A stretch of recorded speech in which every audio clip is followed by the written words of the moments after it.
Ya, kalau kita berbicara proses pemilihan kepala daerah ini menjadi pilar penting dalam demokrasi kita. Kalau kita melihat di Pilkada Jakarta saja dibandingkan tahun 2017 yang ternyata pemilihnya ini mencapai 70%. Wah, cukup tinggi ya. Cukup tinggi ya, saat ini hanya 53% dan banyak yang mengatakan kenapa seperti itu? Karena mungkin masyarakat jenuh pilpres yang berkaitan dengan pilkada atau juga kandidatnya tidak sesuai dengan harapan. Nah, kita akan membahas hal ini dengan narasumber yang sudah hadir di studio, 3 orang masing-masing dari tim SES. Masing-masing paslon sudah hadir pagi hari ini. Mas Mustafa Faruk, juru bicara RK Susono. Selamat pagi Mas Faruk. Selamat pagi Mas Faruk. Selamat pagi. Sehat ya? Sehat. Kemudian juga sudah ada Mas Alma Januar Putra, juru bicara Dharma Kun. Mas Alma, selamat pagi. Itu angka berapa tuh Bang? Jackmania 02. Jackmania. Jackmania sejati. Assalamualaikum. Waalaikumsalam. Kemudian juga ada Mas Aldi Perdana, juru bicara Pramono Rano. Selamat pagi Mas Aldi. Pagi. Sehat ya? Sehat, alhamdulillah. Sudah siap mental, Ini fisik? kembaran baju, tapi enggak. Ini sengaja karena Master Alma pakai warna abu-abu, saya ikutin pakai abu-abu. Ikut abu-abu. Trendsetter saya. Bukan suasana hati lagi abu-abu ya Bang ya? Mendung-mendung abu-abu gitu. Betul, Saya betul. mau ke Mas Faruk dulu. Mas Faruk, kalau melihat bagaimana dari sisi 01 sendiri melihat rendahnya partisipasi pemilih khususnya untuk di Pilkada Jakarta, ini mungkin bisa dinilai melemahkan legitimasi dari Pilkada Jakarta nggak dari sisi Anda? Baik. Karena Ya. kan cukup banyak komentar-komentar yang pedas begitu terkait hal ini. Ya baik. Ya pertama kita harus mengingat dulu ya. Ini kan pertama kalinya dalam sejarah pilkada serentak. 500 lebih kota kabupaten provinsi se-Indonesia melakukan pilkada serentak. Dan menurut saya Jakarta agak beruntung karena koalisi tingkat 1 dan tingkat 2 nggak ada. Artinya kalau kayak di Jawa Barat, di Jawa Tengah kadang-kadang koalisi di provinsinya apa, di kota kabupatennya bisa beda. Tapi begini, ini artinya harus jadi evaluasi besar-besaran bagi pemerintah dan juga bagi KPU. Karena ini kan pertama kali nih pilkada serentak 500 kota kabupaten, plusnya apa, minusnya apa. Dan juga jangan lupa, ini tuh hanya selang berapa bulan sejak Pileg ya, Pileg dan Pilpres kemarin itu kan kita bulan Februari pencoblosan dan kita sudah mulai menghangat menuju pilkada itu kira-kira cuma 6 bulan kurang ya, bahkan Hanya beberapa bulan begitu ya, singkat hanya sekali beberapa ya. bulan. Jadi ya kami paham mesin partai habis digas habis-habisan, mungkin perlu ganti oli dulu, mungkin perlu isi bensin lagi dan lain-lain. Sehingga ini juga bisa jadi menyebabkan mengurangnya antusiasme pilkada di 2024 ini serentak. Kami mungkin nanti mengusulkan apakah ada dijeda lah atau misalkan pilkada serentak ini harus dievaluasi dan menurut saya ini perlu dievaluasi. Kemudian yang kedua, kami pun kaget. Kenapa? Karena tingkat partisipasi masyarakat hanya di angka 53% tadi dan itu adalah angka terburuk sepanjang sejarah ya. Ini pun juga menjadi catatan bagi kami ya. Apa yang terjadi dengan pilkada dan pileg ya, kalau menurut saya tadi saya menganalisa, memberikan hipotesis bahwasannya ini juga berasal dari ya kita lihat 500 pilkada serentak dan waktunya sangat mendekat. Jadi orang juga mungkin agak kaget atau mungkin masih capek dengan pemilu yang sebelumnya gitu. Dan kami dari tim Ridwan Kamil dan Pak Susono melihat ini ya akhirnya akan berdampak pada legitimasi dari siapapun yang terpilih di pilkada Jakarta ke depannya. Legitimasi gitu. hasil pilkada Jakarta berarti Anda melihat akan berdampak ke situ. Yes, itu bisa jadi ke sana karena kan orang memilih itu artinya dia punya sense of belonging ya.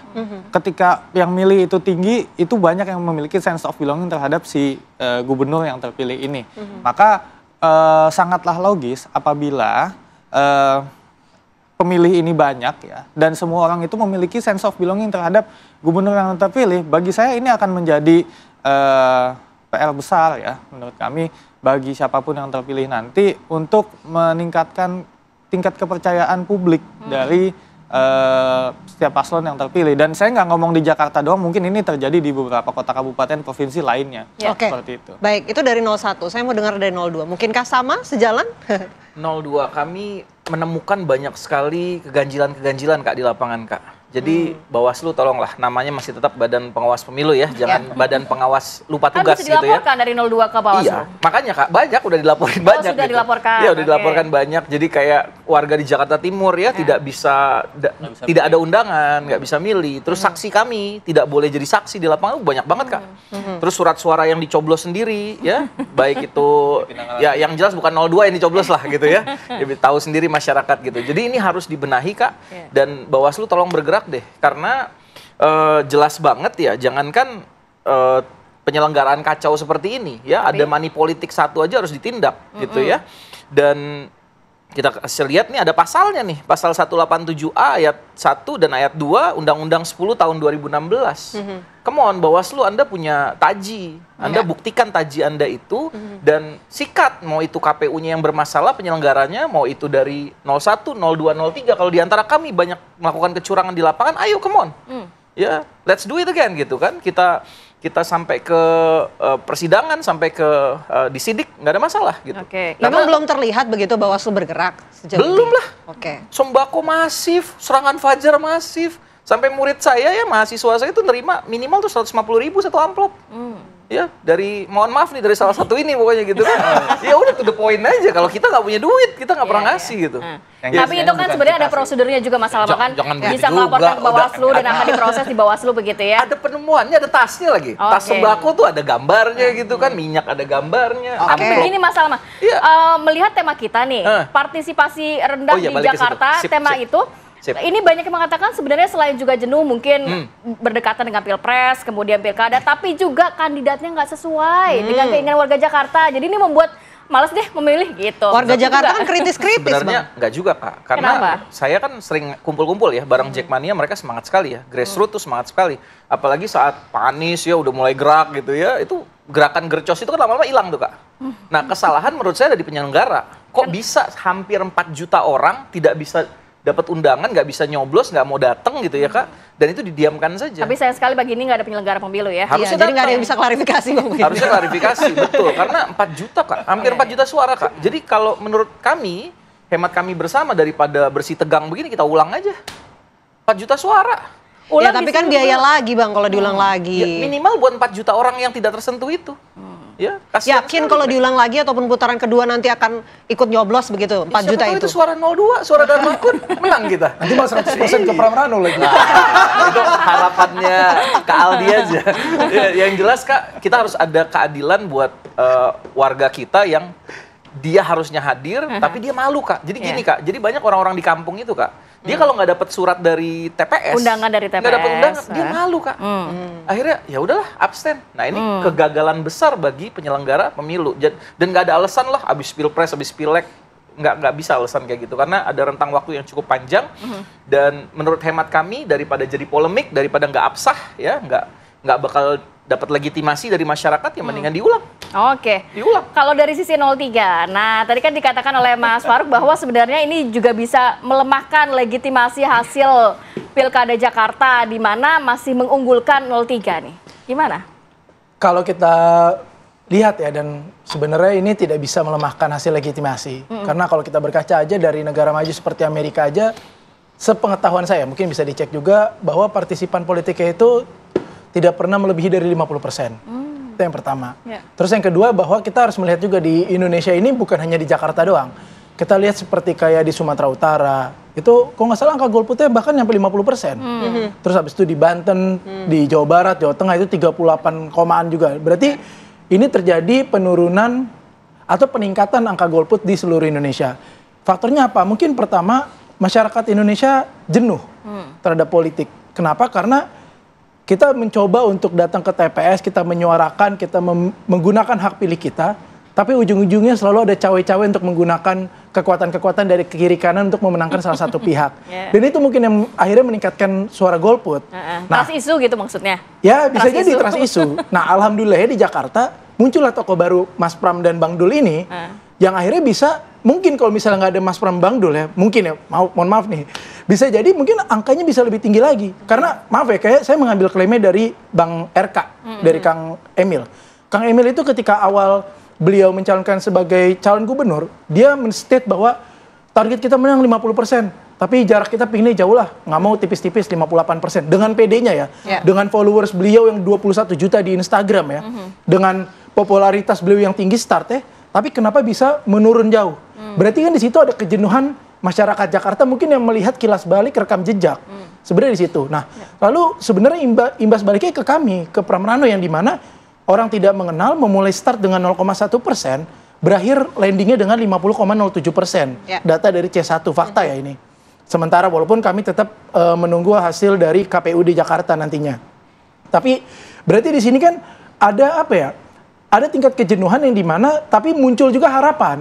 Walaupun harapan ini kan kami hanya diberikan waktu hanya dengan waktu 2 bulan. 2 bulan saja untuk Iya, kampanye hanya dengan ya. waktu 2 bulan kita memperkenalkan Mas Pram yang tidak pernah ada nih sebenarnya di kontestasi politik ibaratnya di sini.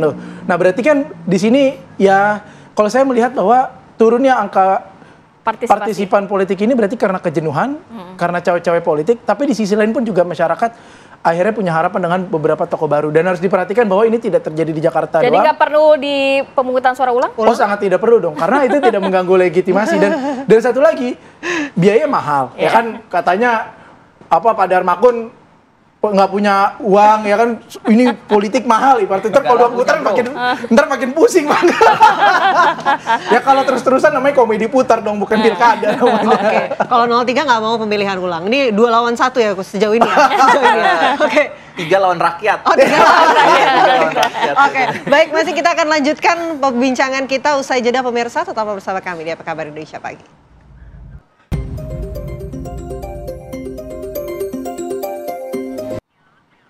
Anda kembali menyaksikan Apa Kabar Indonesia Pagi. Kita lanjutkan dialog kita. Kalau tadi ini dari 02 dari Master mengatakan minta pemungutan PSU ya, pemungutan suara ulang. Kemudian dari 03 biaya yang terlalu mahal. Kalau 01 bagaimana? Samakah seperti 02 atau justru 03 nih? Ya nggak, sebenarnya kan kalau dari segi pembiayaan semua nggak. Ya Pilkada Jakarta ini kan emang dari sananya sudah di set emang harus siap untuk 2 putaran. Jadi menurut saya sih kalau masalah pembiayaan ya emang seharusnya disiapkan, karena memang orang berdasarkan aturan ini bisa 2 putaran kok. Masa dibuat aturannya bisa 2 putaran nggak disiapkan pembiayaannya dan lain-lain gitu ya. Tapi buat saya yang paling penting, apabila nanti ini terjadi 2 putaran atau misalkan PSU sebagaimana Master Alma tadi sampaikan, yang paling penting ini adalah bagaimana KPU ya dan Bawaslu itu merapihkan lagi sistem yang dilakukan gitu. Tidak ada lagi undangan-undangan yang mungkin itu bisakah jadi evaluasi gitu ke depannya begitu, tapi kalau yang ini bagaimana nih, harus apa nih? Kan kalau itu saya sepakat ya untuk evaluasi ke depannya. Nah, tapi kan ketika kita berbicara adanya peluang 2 putaran, ya harus diperbaiki dong di putaran kedua. Masa nunggu pilkada yang akan datang kan nggak bisa. Apa yang sudah terjadi sekarang, oke lah sudah terjadi, bagaimana kemudian kita mengevaluasinya bila mana terjadi putaran kedua. Dan yang masih saya yakin, kita kan masih lihat nih, semua marginnya itu masih ada ya tadi 50%, ada bilang 49,5% dan lain-lain. Ini kan masih simpang siur dan masih belum bisa dipastikan apakah akan 1 putaran dan 2 putaran. Dan bagi kami ya, di tim Ridho yang paling penting adalah kita menunggu aja dulu dari KPUD bagaimana hasil yang diberikan. Sambil juga saya juga sepakat tadi dengan Master Alma, come on Bawaslu, kita lihat lagi apa yang sudah terjadi di Jakarta, banyak-banyak kecurangan ya tadi ya. Kalau misalkan ada sembako, diteliti lagi politik sembakonya seperti apa, karena by rules politik sembako itu boleh apabila terjadi tebus murah. Ya. Bukan diberikan secara Gratis. cuma-cuma gitu. Dan kami melakukan itu memang ada sembako-sembakonya dan itu dilakukan dengan tebus murah. Tapi ya. kan kalau yang di Ada Pulau biaya. Seribu kabarnya belum sempat didistribusikan. Ya itu makanya kan, itu dia, untung ketahuan duluan. Oke. Tapi kalau dari 01 ada datanya. Misalnya tadi kan dikatakan 4 juta tuh angka yang banyak loh Ya. untuk warga Jakarta Ya. begitu kan. Data di mana saja, bukti-bukti yang konkret, mungkin yang tidak dapat surat undangan Ya. atau saksi yang tidak diperbolehkan masuk dan lain sebagainya. Untuk memang disodorkan artinya ke Bawaslu dan juga diproses begitu. Baik. Kami sudah memiliki beberapa bukti-bukti ya yang sedang kami kumpulkan, dan beberapa juga sebenarnya sudah dikomunikasikan dengan Bawaslu ya, terutama yang terjadi di Pinang Ranti karena itu sangat terang ya, karena itu Dan sangat sudah diberikan jelas sanksi dan juga sudah sebenarnya itu ya. apalagi sudah diberikan sanksi. Artinya itu kan sangat memberikan peluang untuk terjadinya PSU, pemungutan suara ulang, karena sudah terjadi kecurangan yang terbukti dan sudah ada sanksinya bagi para pihak yang terlibat, dan juga ini merugikan beberapa pihak gitu, bukan hanya pihak kami 01, bahkan pihak 02 juga dirugikan pada saat itu gitu. Jadi menurut kami sih nggak ada masalah misalkan akan terjadi PSU atau misalkan akan ada terjadi putaran kedua, karena toh bagaimanapun kita harus siap dengan segala kemungkinan yang terjadi. By rules ini kan sudah emang bisa jadi 2 putaran, jadi ya masa sih kita nggak tahu konsekuensinya ini pilkada bisa jadi 2 putaran. Tentu di awal pasti semangat kita ingin ini jadi 1 putaran. Tapi kan kita lihat ternyata apa yang terjadi di lapangan sudah terjadi. Kita evaluasi habis-habisan. Tadi malam kami juga setelah sudah ada evaluasi dengan tim ya.